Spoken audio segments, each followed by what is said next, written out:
Welcome to rank orbit 2.5। मैं आपका science mentor science दो जो आपके साइंस को नॉलेज को इंप्रूव करने में हेल्प करता हूं।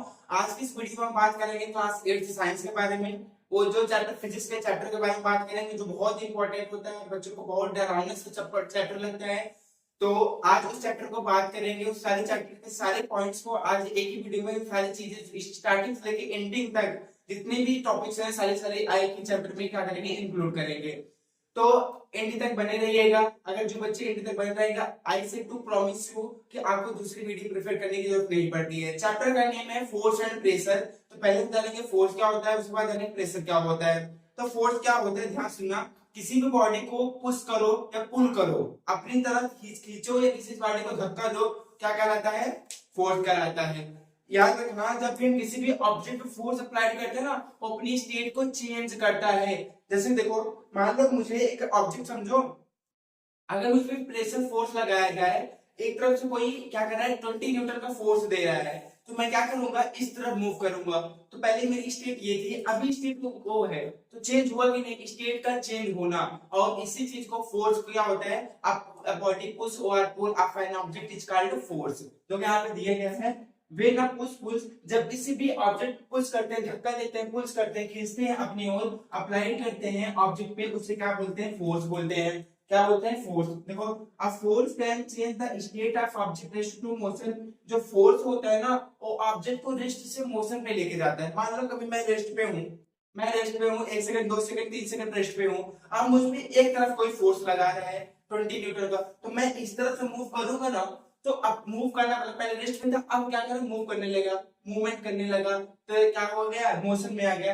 ये बोल रहा है रेस्ट से कहां लेके जाता है, मोशन में लेके जाता है, अपनी स्टेट को चेंज करने में हेल्प करता है। आई होप आपको फोर्स समझ में आया होगा। फोर्स होता क्या है, फोर्स मतलब क्या होता है, किसी बॉडी को धक्का दो, किसी बॉडी को अपनी तरफ खींचो, वो क्या कहलाता है, हमारा अपनी क्या कहलाता है, फोर्स कहलाता है। और जो जिसको भी धक्का दोगे, जो भी खींचोगे, वो अपनी स्टेट को क्या करेगा, बकवा चेंज करेगा। सेकंड देखो, कैरेक्टरिस्टिक्स बारे में जानते हैं उनके। तो फोर्स कैरेक्टरिस्टिक बात करते हैं, जैसे कि अगर मैं बात करता हूँ, एक कोई ऑब्जेक्ट है, ध्यान सुनना, एक मान लेते हैं ये कोई ऑब्जेक्ट है जिसका मास m है, और एक पर्सन ए जो है इसको इस तरफ से पुल कर रहा है, मान लेते हैं फोर्स है, मैं इसको इस तरफ से पुल कर रहा हूँ, ये मुझसे इतना ज्यादा भारी है कि अकेले ही ये चलेगा नहीं, मैं अपनी स्टेट में चेक नहीं कर पाऊंगा। फिर कोई पर्सन बी आया मेरे साइड से, वो क्या किया, वो भी फोर्स लगा इस साइड, जैसे मुझसे ये चला नहीं जा रहा है, तो एक लोग और आके मेरे बटन पे इस पे फोर्स अप्लाई करने लगे, तो क्या होगा, अगर इसका मैं नेट फोर्स पूछूं, ध्यान सुनना, नेट फोर्स पूछूं तो क्या हो जाएगा, a प्लस बी, क्या हो जाएगा, a प्लस बी। अगर कोई एफिनिट फोर्स पूछ रहा है, एफिनिट फोर्स क्या होता है, ऑब्जेक्ट पे लगने वाला टोटल फोर्स। मान लेते हैं मेरे पास इस तरफ से कोई 10 मीटर का फोर्स लग रहा है, नीचे की तरफ से कोई सेम डायरेक्शन में, डायरेक्शन सेम होना चाहिए, 10 न्यूटन का फोर्स लगा रहा है, तो उस ऑब्जेक्ट पे एफिनेट फोर्स कितना है, एफिनेट फोर्स मतलब होता है टोटल फोर्स लगने वाला, तो 10 ऊपर 10 नीचे 20 न्यूटन हो जाएगा। तो इस जब सेम डायरेक्शन में, याद रखना, डायरेक्शन अगर सेम है, उस कंडीशन में अगर एफिनेट फोर्स पूछ रहा है, तो क्या होगा, ऐड हो जाएगा, पहली फोर्स प्लस सेकंड फोर्स। यही यहाँ पे लिखा गया, देखो, when two force act in the same direction, जब दो फोर्स एक सेम डायरेक्शन फोर्स लगाते हैं, net result force and object sum of this two forces, बोले होगा जो नेट रिजल्ट फोर्स आता है वो दोनों फोर्स को ऐड कर लिया जाता है। सर सेकंड कंडीशन क्या बनता है कि सर मान लेते हैं ये ऑब्जेक्ट है, ये जिसका मास m है, इस तरफ से कोई फोर्स अप्लाइड कर रहा है और कोई इस तरफ से भी कर रहा है, इस तरफ से 40 न्यूटन का फोर्स अप्लाइड हो रहा है, इस तरफ से 20 न्यूटन का। अब मान लो मेरा क्या है, मैं ऑब्जेक्ट हूँ, इस तरफ से कोई मुझे 40 न्यूटन का फोर्स लगा रहा है, मतलब इस डायरेक्शन में मेरे, इस डायरेक्शन में कोई 40 न्यूटन का फोर्स लगा रहा है, इस डायरेक्शन में कोई 20 न्यूटन फोर्स लगा रहा है, तो मूव किस तरफ करूंगा, मैं मूव इस तरफ करूंगा। क्यों, क्योंकि इस तरफ से ज्यादा फोर्स अप्लाइड हो रहा था, 40 न्यूटन उधर 20 न्यूटन कट कर देगा, 20 न्यूटन के साथ मैं इस तरफ से क्या करूंगा, चलने लगूंगा। जब अपोजिट डायरेक्शन, देखो सेम डायरेक्शन नहीं, यहाँ पे सेम डायरेक्शन है, यहाँ पे एक इस तरफ से फोर्स अप्लाइड कर रहा है, एक इस तरफ कर रहा है, जब अपोजिट डायरेक्शन हो तो एफिनेट फोर्स निकलेगा। एफिनेट फोर्स मतलब ऑब्जेक्ट पे लगने वाला टोटल फोर्स, तो क्या हो जाएगा, एफिनेट तो हो जाएगा greater force minus smaller force. अगर इसकी फोर्स ज्यादा है, मानते ये ए है ये बी है, तो ए माइनस बी हो जाएगा, क्या हो जाएगा, ए माइनस बी। क्यों, क्योंकि ये 20 न्यूटन फोर्स पहले ऑलरेडी कट कर लेगा, 20 न्यूटन का बचेगा, 20 न्यूटन इस तरफ क्या करेगा, मूव करेगा। आई होप आपको क्लियर होगी। हम सेकंड पॉइंट अभी और कैरेक्टरिस्टिक के बारे में बात करते हैं। आइए और इनकी कैरेक्टरिस्टिक के बारे में जानते हैं। मान लो कि जैसे कि एक कार है, वो अपनी डायरेक्शन को चेंज कर रही है। डायरेक्शन चेंज होने में क्या होता है ना, मैग्नीट्यूड कम हो जाता है। मैग्नीट्यूड मतलब क्या है, मान लेते हैं एक कार जो है सीधे 30 की स्पीड में जा रही है, 30 की स्पीड में जा रही है, 30 की 40 की स्पीड में जा रही है, उसको टर्न करना पड़ा, इस डायरेक्शन जा रही है, उसको टर्न करना पड़ा अपनी डायरेक्शन पे, इस डायरेक्शन में, तो उसकी जो मैग्नीट्यूड होगी ना, जो 30-40 स्पीड में चल रही है ना, वो कम हो जाएगी। क्या हो जाएगी, वो कम हो जाएगी। यहाँ पे बोला है the effect of the force may alter the direction of the magnitude of the force change।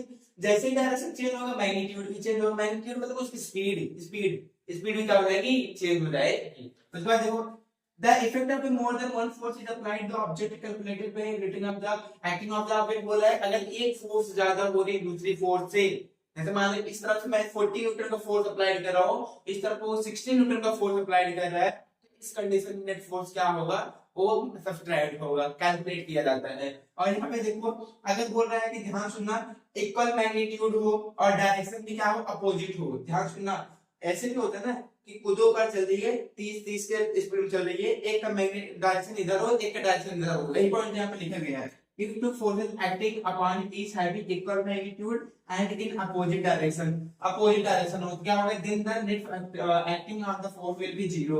जो उसका फोर्स लगेगा ना, वो जीरो लगेगा। क्यों लगेगा, मान लेते हैं एक ऑब्जेक्ट है, वो 30 न्यूटन का फोर्स इस तरफ लगाया है, एक ऑब्जेक्ट है 30 न्यूटन का फोर्स इस तरफ लगाया है, तो नेट फोर्स क्या होगा, माइनस होगा। क्यों, अपोजिट डायरेक्शन में। जब मैग्नीट्यूड सेम होगा मतलब नंबर सेम होगा, 30 इधर लगाया है किसी ऑब्जेक्ट पे, 30 इधर लगाया है, तो दोनों कट के कैंसिल हो जाएंगे, बचे क्या, जीरो। उसमें कोई फोर्स नहीं अप्लाइड हो रहा है, ही बता रहा है। तो फोर्स का फार्मूला क्या होता है, F equal to m into a। m क्या होता है, mass of an object, object का मास। a क्या होता है, एक्सेलरेशन, कितना हम फोर्स लगा रहे हैं, कितना तेजी जा रहा है। जैसे कि 10 न्यूटन किस तरफ लगा है, 20 न्यूटन इधर, तो 10 न्यूटन किस तरफ हम मूव करेंगे ना, एक्सेलरेशन हो गया। और हमारा क्या है, F फोर्स होता है। इनकी जो यूनिट होती है वो क्या होती है, न्यूटन होती है। क्या होती है, न्यूटन होती है, जिसे एन से डिनोट करते हैं। 1 न्यूटन इक्वल टू, ध्यान सुनना, 1 newton equal to 10 to power 5 dyne होता है। ये भी यूनिट्स होती है, एक सीजीएस यूनिट होती है। कौन सी यूनिट होती है, सीजीएस यूनिट होती है। एक न्यूटन में 10 टू पावर 5 डाइन होती है। आइए हम नेक्स्ट पॉइंट के बारे में बात करते हैं। आइए बात करते हैं कि फोर्स होता है वो शेप, ऑब्जेक्ट का शेप को चेंज करता है। Can change the shape of object, shape और साइज को। जैसे मान लो कोई एक बॉक्स है, उस तरफ से कोई एक प्रेशर दे, फोर्स लगा रहा है, फोर्स अप्लाई करते ही ना बॉक्स जो होते हैं अपनी स्टेट को चेंज करते हैं, शेप को भी चेंज कर देते हैं कभी कभी। जैसे प्लास्टिक पर जब ज्यादा फोर्स अप्लाई होता है वो क्या करता है, अपनी शेप को चेंज कर देता है। बस सेम ऐसे प्रोसेस होता है। तो किसी भी ऑब्जेक्ट को फोर्स देके शेप में चेंज ला सकता है, साइज में चेंज लाया जा सकता है। यहाँ पे देखो यही बोल रहे थे, shape of object can alter the sum applied the force on it. किसी भी ऑब्जेक्ट पे अगर कोई फोर्स अप्लाइड हो रहा है, वो अपने ऑब्जेक्ट को चेंज करता रहता है ऐसे साइज को। सेकंड देखो, depending upon the magnitude the force is applied, depend करता है किस पे, कितने मैग्नीट्यूड का फोर्स अप्लाइड कर रहे हैं ऑब्जेक्ट पे, उसके हिसाब से ये क्या करते हैं, चेंज करते हैं शेप साइज को। यहाँ पे देखो बात करते हैं टाइप ऑफ फोर्स, और तो बहुत टाइप ऑफ फोर्स होते हैं, लेकिन हमको इस चैप्टर में कंडक्ट, नॉन कंडक्ट फोर्स और क्या पढ़ना है हमारा, बैलेंस फोर्स, अनबैलेंस फोर्स। तो कंडक्ट फोर्स क्या होता है, जो एक दूसरे के टच में आके फोर्स लगाते हैं उसे बोलते हैं कंडक्ट फोर्स। जो एक दूसरे के टच में आके फोर्स नहीं लगाते हैं उसे बोलते हैं non conduct force. Conduct force का एग्जांपल हो जाएगा हमारा क्या, फ्रिक्शनल फोर्स हो जाएगा, हमारा मस्कुलर फोर्स हो जाएगा। नॉन कंडक्ट फोर्स का एग्जांपल हो जाएगा ग्रेविटेशनल फोर्स, इलेक्ट्रोस्टैटिक फोर्स, ये सारे हो जाएंगे। यहाँ पे लिखा क्या है देखो, this kind of the force only when two or more object come in the contact to each other। एक दूसरे के टच में आके फोर्स अप्लाई करते हैं तो कंटैक्ट फोर्स होता है। जैसे कि यहाँ पर मस्कुलर फोर्स, फ्रिक्शनल फोर्स। और नॉन कंटैक्ट फोर्स क्या होता है, एक दूसरे के दो नाट कम इन कंटैक्ट ईच अदर, एक दूसरे के टच में आके फोर्स नहीं होता है। जैसे magnetic force, gravitational force, electrostatics force. आइए नेक्स्ट पॉइंट के बारे में बात करते हैं। आइए हम बात करते हैं मस्कुलर फोर्स के बारे में। मस्कुलर फोर्स होता क्या है, जब हम किसी भी ऑब्जेक्ट पे अपने मसल्स को यूज करके फोर्स अप्लाई करते हैं उसे मस्कुलर फोर्स कहते हैं। जहां पे मसल्स का यूज हो, मसल्स फोर्स हमें मस्कुलर फोर्स अप्लाइड हो, उसे क्या बोलते हैं, मस्कुलर फोर्स बोलते हैं। बोला है keep the force into the plane because the action of the surface reversals is called the muscular force. Example में देखो, जैसे कि हम वॉक करते हैं, वॉक करते टाइम तो मस्कुलर फोर्स का यूज करते हैं तब जाके हम वॉक कर पाते हैं, तो हमारा क्या हो जाएगा, मस्कुलर फोर्स हो जाएगा। देखो human being are use muscular force to walk करने में यूज किया जाता है। और हमारा देखो खाना खाते हैं ना, खाना खाने के दौरान हमारा फूड बैग से फूड पास होता है ना, तो मसल्स के थ्रू पास होता है, तो वहां पे एक फोर्स अप्लाइड होता है जिसे क्या बोलते हैं, मस्कुलर फोर्स बोलते हैं। देखो momentum of food along with the food pipe. अब हम बात करते हैं फ्रिक्शनल फोर्स के बारे में। फ्रिक्शनल फोर्स होता क्या है, याद रखना, ये ऐसा फोर्स होता है जो अपोजिट डायरेक्शन में लगता है, किसी भी ऑब्जेक्ट के मोमेंटम के अपोजिट। जैसे मान लेते हैं ये ऑब्जेक्ट है, मैंने इस पे फोर्स लगाया, तो ये सरफेस नहीं चाहेगा ये ऑब्जेक्ट अपनी स्टेट को चेंज करे, आगे बढ़े, तो उसके दौरान ये अपोजिट डायरेक्शन में एक फोर्स अप्लाई करेगा, जिसे क्या बोलते हैं, फ्रिक्शनल फोर्स बोलते हैं। देखो it is the force that exerted the surface over an object even object moves the surface. जब क्या लगता है, सरफेस को मूव करने लगता है, तो एक फोर्स अप्लाइड होता है, जिसे हम क्या बोलते हैं, फ्रिक्शनल फोर्स बोलते हैं। उस चीज ऑब्जेक्ट को रोकने के लिए फोर्स अप्लाइड होता है। ये दो बॉडी के टच में अप्लाइड होता है, जैसे हम लोग चलते हैं ना तब भी फ्रिक्शनल फोर्स अप्लाइड होता है। मैं इस पे लिखता हूं ना तभी फ्रिक्शनल फोर्स अप्लाइड होता है। अगर फ्रिक्शनल फोर्स ना हो ये मार्कर इस पे लिखे ही ना, क्योंकि एक दूसरे के टच में जाता है, फ्रिक्शन फोर्स अप्लाई करता है। हम चलते हैं तो क्या करते हैं, अर्थ से एक अपोजिट डायरेक्शन में फोर्स अप्लाई होती है, जिसे क्या बोलते हैं, फ्रिक्शनल फोर्स बोलते हैं। यहाँ पे बोल रहे थे force of action at the opposite direction force लगता है जब ये सरफेस कम सर्फ कांटेक्ट में आती है। ये डिपेंड करता है सरफेस पे। सरफेस कैसे, अगर रफ सरफेस होगा तो ज्यादा हमको फोर्स अप्लाई करना पड़ेगा, स्मूथ सरफेस होगा, जैसे मान लेते हैं एक एग्जांपल समझो, कोई एक बॉक्स है, उसको टाइल्स पे लेके क्या करना है, टाइल्स पे लेके पुल करना है तो आसानी से हो पाएगा। और वहीं जाके अगर तुमको खेत में बोल दिया जाए ताकि पुल करो, तो साथ हमारे लिए फोर्स ज्यादा एक्सर्ट करना पड़ेगा। तो इसलिए क्या करता है, स्मूथ पे कम हमारा फ्रिक्शनल फोर्स अप्लाइड होता है, रफ में ज्यादा फ्रिक्शनल फोर्स अप्लाइड होता है। आइए हम बात करते हैं ग्रेविटेशनल फोर्स के बारे में। आइए बात करते हैं ग्रेविटेशनल फोर्स के बारे में। ग्रेविटेशनल फोर्स होता क्या है, देखिए जहां से हमारे अर्थ के सेंटर में एक फोर्स अप्लाइड होती है जिसे ग्रेविटेशनल फोर्स बोलते हैं, हर एक ऑब्जेक्ट ऊपर वो फोर्स अप्लाइड होती है। ध्यान सुने, आपको बोला है it is the attractive force that is applied the earth of all of the object. कि अर्थ के ऊपर अर्थ के सरफेस में जितने भी ऑब्जेक्ट्स होते हैं उन पे एक फोर्स अप्लाई करती है जिसे बोलते हैं ग्रेविटेशनल फोर्स बोलते हैं। क्या बोलते हैं, ग्रेविटेशनल फोर्स। यहाँ पे देखो it is also called the force of gravity, जिसे फोर्स ऑफ ग्रेविटी बोलते हैं, that upon the all of object present in the earth surface, जो हमारे अर्थ सरफेस के ऊपर प्रेजेंट होते हैं। इवन मैं बात करता हूँ मून, और इवन मैं बात करता हूँ सन, और यहाँ पे बात करता हूँ अर्थ, सबके पास अपनी अपनी क्या होती है, ग्रेविटी एक फोर्स होती है, सबके पास अपना ग्रेविटेशनल फोर्स होता है। सर हमने देखा कि अर्थ जो सन होता है, अर्थ सन का राउंड करता है, तो उसके पास एक ग्रेविटी फोर्स होती है, लेकिन हमारे सन के कंपेयर में अर्थ के पास बहुत कम होती है, इसलिए जो होता है अर्थ जो होता है उसको अपनी तरफ अट्रैक्ट नहीं कर पाता है।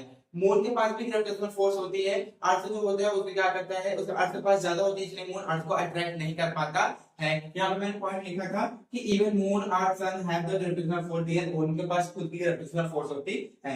उसके बाद आपको बुक में इतने दिए गए हैं, नेक्स्ट क्लास में ग्रेविटेशनल फोर्स बारे में पूरा चैप्टर से पढ़ेंगे क्लास 9 में। इसके बाद देखो मैग्नेटिक फोर्स क्या होता है, क्या कहते हैं, जो बिना टच में आए दूसरे फोर्स अप्लाइड करते हैं उसे मैग्नेटिक फोर्स बोलते हैं। देखो the force exerted by the magnet object is called magnetic force, जो मैग्नेट से फोर्स अप्लाइड होता है उसे मैग्नेटिक फोर्स बोलते हैं। याद रखना हमेशा, जो ध्यान लाइक ऑब्जेक्ट जो होंगे, जैसे मैं बात करता हूँ प्लस प्लस जो होता है वो क्या करेगा, रिपेल करेगा, माइनस माइनस रिप्लेस करेगा, रिपेल करेगा। सेम पॉइंट देखो, जैसे प्लस प्लस क्या करेगा, रिपेल करेगा, माइनस माइनस क्या करेगा, रिपेल करेगा, दूर फेंकेगा, अपने से दूर फेंकेगा। लेकिन अपोजिट का जो होगा ना, उल्टा होगा, वो अट्रैक्ट करेगा। Unlike charge particle, like charge particle क्या करेगा, रिपेल किसदार, अनलाइक चार्ज पार्टिकल क्या करेगा, अट्रैक्ट ईच अदर। ये बोला गया है we know like magnetic poles always repel each other to push it. ये लाइक मैग्नेटिक पोल्स होते हैं और लाइक चार्ज पार्टिकल क्या करते हैं, रिपेल करते हैं। अनलाइक चार्ज पार्टिकल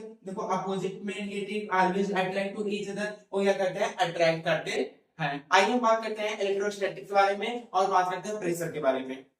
आइए बात करते हैं इलेक्ट्रोस्टैटिक फोर्स के बारे में। इलेक्ट्रोस्टैटिक फोर्स क्या होता है, यहाँ पे बताया गया है कि हमारा लाइट चार्ज पार्टिकल रिपेल करते हैं, अनलाइट चार्ज पार्टिकल करते हैं, अट्रैक्ट करते हैं, उसमें एक फोर्स अप्लाई करते हैं जिसे क्या बोलते हैं इलेक्ट्रोस्टैटिक फोर्स। जैसे एग्जांपल आप देखो, कॉम्बो को क्या करोगे, एक छोटा सा पेपर का टुकड़ा लेके आओ और उसके पास लेकर कुछ नहीं होने वाला, लेकिन आप कॉम्बो को क्या करोगे, जैसे ही बाल के पास बाल उनको झाड़ोगे तो उसमें एक चार्ज पार्टिकल क्या होते हैं, चार्ज पार्टिकल आ जाते हैं। आप उसको पेपर जिसके पास लेके आओगे, पेपर जो है अट्रैक्ट होना स्टार्ट कर जाएगा। क्यों? क्योंकि उसमें इलेक्ट्रोस्टैटिक फोर्स अप्लाइड हो गया है। यहाँ पे the force exerted by the particles called the electrostatic force. Particle का चेंज होना जो फोर्स अप्लाइड होता है इलेक्ट्रोस्टैटिक फोर्स बोलते हैं। इसमें क्या करते हैं, रिपेल होता है एक दूसरे से, अट्रैक्ट होता है एक दूसरे से। लाइट पार्टिकल रिपेल करते हैं, अनलाइट पार्टिकल क्या करते हैं, अट्रैक्ट करते हैं। आइए बात करते हैं प्रेशर। प्रेशर क्या होता है, ध्यान सुनना।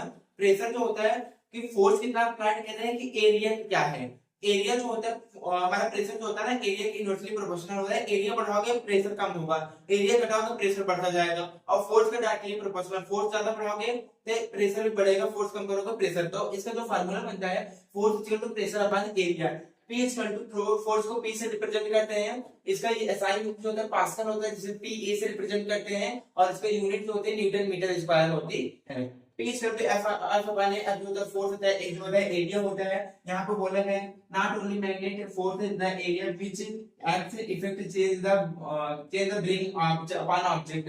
किसी भी ऑब्जेक्ट का चेंज हो जाना, याद रखना है एरिया अगर बढ़ाओगे तो फोर्स कम होता जाएगा। यहाँ बोल रहा है कि ये क्या कहते हैं, एरिया के ऊपर डिपेंड होता है, जिसे बोलते हैं प्रेशर बोलते हैं। Hence the pressure generated by the depends upon the surface area. SI unit is Pascal. इसलिए SI unit क्या होती है, पास्कल होती है, न्यूटन मीटर स्क्वायर होती है। आइए हम बात करते हैं नेक्स्ट टॉपिक के बारे में।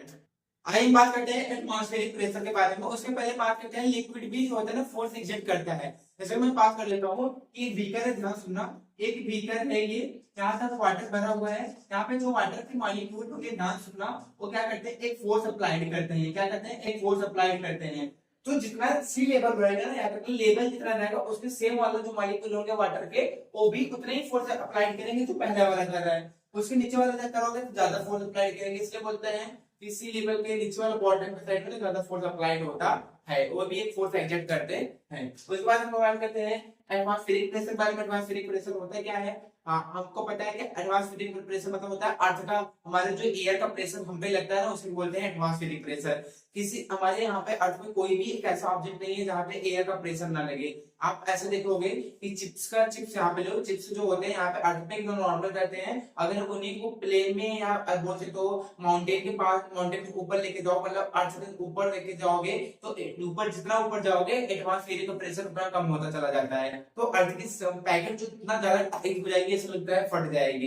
तो ये क्या होता है, एटमॉस्फेरिक प्रेशर कारण होता है। यहाँ पे ज्यादा हम नीचे रहोगे तो ज्यादा एयर के पार्टिकल सब पे फोर्स लगाएंगे, प्रेशर लगाएंगे। ऊपर जाओगे ये पार्टिकल क्या करेंगे, ऊपर प्रेशर नहीं अप्लाई कर पाते हैं। तो एटमॉस्फेरिक आपको समझ में आया होगा। An air gases the amount of the earth surface in the air projected in the atmosphere, pressure that exists is called the atmosphere। हमारे ऊपर हमारे सराउंडिंग में जो लेयर प्रेजेंट होता है एयर के, वो हम पे एक फोर्स अप्लाइड करता है, जिसे हम क्या बोलते हैं, एटमॉस्फेरिक प्रेशर बोलते हैं। The value of atmospheric pressure, याद रखना, इसको प्रेशर को पास्कल में मापते हैं। ये क्या होते हैं, जो सी लेवल से की जो वैल्यू होती है 101.325 पास्कल होती है। 1,01,1325 पास्कल होती है। देखो यहाँ पे the atmospheric pressure keep increasing the move toward the earth surface। याद रखना, ऊपर की तरफ जाएंगे एटमॉस्फेरिक प्रेशर क्या हो जाएगा, वो घटता जाएगा। नीचे की तरफ आएंगे तो एटमॉस्फेरिक क्या हो जाएगा, बढ़ता जाएगा।